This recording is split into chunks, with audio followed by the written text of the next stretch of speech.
현대자동차 정규, 비정규 노동자 여러분 안녕하세요. 노동자 방송 진행의 정혜림입니다. 울산에서, 평택에서, 그리고 유성에서 하늘과 조금 더 가까이에서 노동자들의 정당한 권리와 생존권을 요구하며 사투를 벌이고 있는 노동자들이 있는데요. 갑자기 추워진 날씨에 많은 분들이 걱정을 하셨습니다. 그래도 조금은 따뜻해진 날씨에 한숨을 돌려보는데요. 하지만 기나긴 올 겨울은 이제 시작됐습니다. 하늘 가까이 올라간 동지들이 하루라도 빨리 우리 곁으로 돌아오게 하는 방법. 입장에 동일하면서 오는 강고한 연대일 것입니다. 그럼 이번 주 노동자 방송 시작하겠습니다.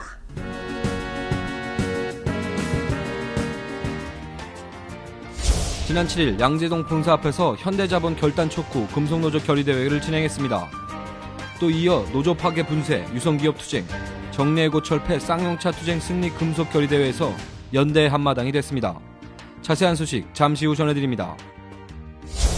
전주 아산공장 대의원 설명회에 이어 지난 11일 내년 1월 7일부터 시범 실시되는 주간 연속 2교대제에 대한 근추위 대의원 설명회가 진행됐습니다. 구 사무직군 전직 관련 진행사항이 최종 마무리됐습니다. 자세한 소식 잠시 후에 전해드립니다.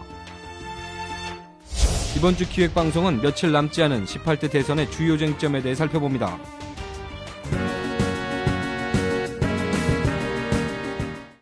지난 7일과 8일 금속노조 확대 간부들과 비정규직 조합원들이 불법 파견 정규직화, 정리해고 철폐, 노조 파괴 분쇄를 위한 현대자본 결단 촉구 결의대회를 진행했습니다. 행사 시작 전부터 쏟아지기 시작한 폭설로 눈앞을 분간하기 힘든 기후조건 속에서 금속 간부들의 결의가 한층 뜨거웠습니다. 박상철 금속노조 위원장과 배재정 기아차 지부장은 현대차 자본은 숨지 말고 나와서 비정규직 문제를 해결하라고 촉구했고, 문용문 지부장도 진행되고 있는 특별교섭에서 전향적인 안을 내지 않는다면 강력한 투쟁을 전개할 것이라고 경고했습니다. 회사 측은 우리의 정당한 요구에 변화된 입장을 가지고 전향적인 안을 제출해야 할 것입니다. 올해 반드시 비정규직 문제 해결을 위해서 동지들과 함께 힘차게 투쟁하겠습니다. 추진!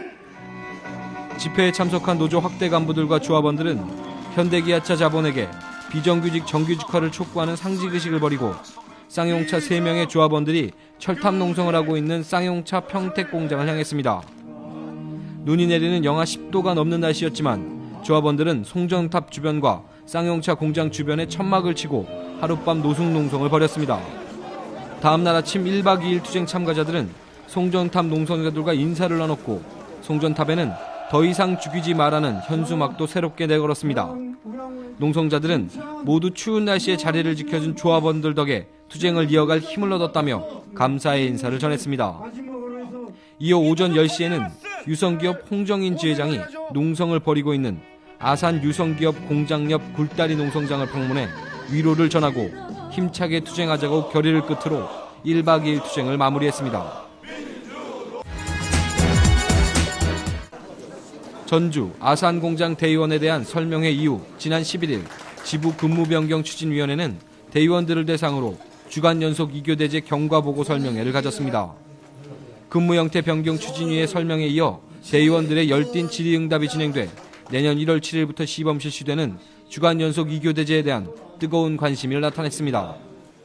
후복분과는 조식을 포함한 급식, 주차장, 구내 버스 및 시내 버스 연동 등이 핵심이고, 현재 간식과 조식 등의 문제를 계속 협의 중에 있으며, 생산분과는 의장 기준 30UPH 업으로 확정되어 있는데 의장을 중심으로 프레스, 차체, 도장 등 UPH 조정을 어떻게 해나갈 것인지에 대해 뜨거운 토론이 이어졌습니다.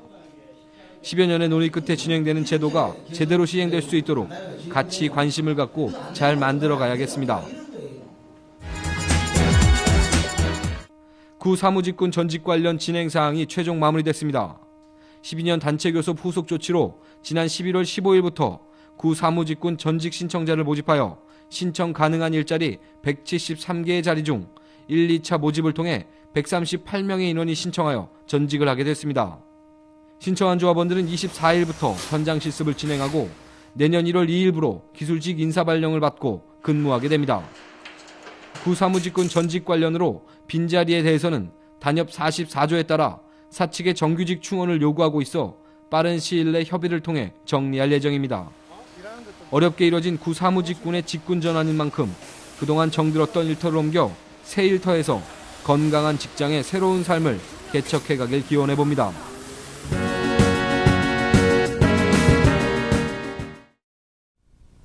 이 포스터 다들 잘 아실 겁니다. 네, 지난 17대 대통령 선거에서 새누리당 전신인 한나라당 대통령 후보였던 이명박 대통령의 선거 포스터입니다. 우리는 이명박 대통령만 유체이탈 화법을 잘 사용하는 줄 알았는데 요즘 새누리당 박근혜 후보 선거운동을 보면 이명박 대통령 못지 않다는 사실을 알 수 있습니다. 무슨 이야기냐고요? 이명박 대통령과 함께 지난 5년 동안 집권 여당으로 이명박근혜를 만들어왔던 분이 지금 이명박 대통령과 전혀 상관이 없다는 식으로 선거운동을 하고 있으니 말이죠. 이번 시간에는 아직 누구를 뽑아야 할지 정하지 못한 분들을 위해 정말 대통령 자격이 없는 후보가 누구인지 아주 살짝 밝혀보고자 합니다. 제가 대한민국 경제 반드시 살려놓겠습니다, 여러분. 다 듣는데. 경기 좀 나보다 이사 빨리 가지 말고 조금만 기다려보세요. 아파트 지금 관리비가 힘들어갖고 다 새들어 들어갔다니까. 정말 나라가 닦여들어. 오, 던졌어. 한번 해보겠습니다. 나 살아보려고. 이제는 바꿔야 됩니다. 정권을 바꿔서 새롭게 시작을 해야 됩니다. 이번에는 저희 한나라당에게 기회를 주십시오. 저희 한나라당 이명박 후보에게 기회를 주신다면 그동안 잘못된 것을 바로잡고 활력이 넘치는 새로운 대한민국으로 반드시 만들겠습니다, 여러분.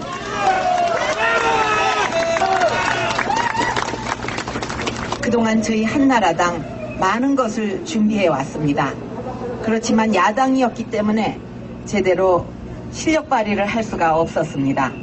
이번에 저희 한나라당 이명박 후보에게 기회를 주신다면 그동안 준비해 온 것을 여러분에게 쏟아서 여러분의 기대에 반드시 보답해 드리겠습니다. 정부가 4대강 사업이 마무리되는 올해 말부터 4대강 지류와 지천을 살리는 2단계 사업에 착수하기로 했습니다.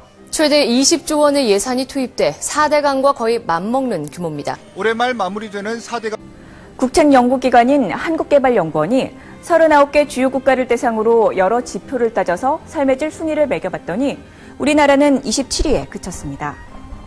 먼저 국내 총생산에 비해 복지나 교육 등의 정부가 쓰는 사회 지출의 비율은 꼴찌였습니다. 실업률을 비롯해 국민의 경제적 안정도를 보여주는 지표도 29위에 머물렀고 자살률, 범죄율 같은 사회적 안전 지표는 26위를 기록했습니다. 대학 등록금은 두 번째로 비쌌는데 정부 지원금은 OECD 평균에도 미치지 못하고 있습니다. 사실상 청년 실업자가 110만 명 이상으로 체감 실업률이 20%를 넘었다고 밝혔습니다. 웃고 있어도 눈물이 난다. 그대 나의 사랑아. 이번 총선은 과거로 회귀냐, 미래로 전진이냐를 결정하는 중요한 갈림길이라고 생각합니다. 과거에 얽매이지 말자고 합니다. 국민 통합을 통해서 미래로 나아가자고 합니다. 하지만 과거사에 대해 제대로 된 반성이 없다면 우린 또다시 아픈 역사를 되풀이할 수밖에 없습니다. 60대 이상 유권자들에게 절대적인 지지를 받고 있는 세력과 20대, 30대, 40대 청년들에게 지지를 받는 세력들 중 과연 어떤 세력이 이 땅의 미래를 만들어가는 세력일까요? 그 정답, 우리 노동자들은 이미 충분히 알고 있을 것입니다. 이번 주 노동자 방송은 여기까지입니다.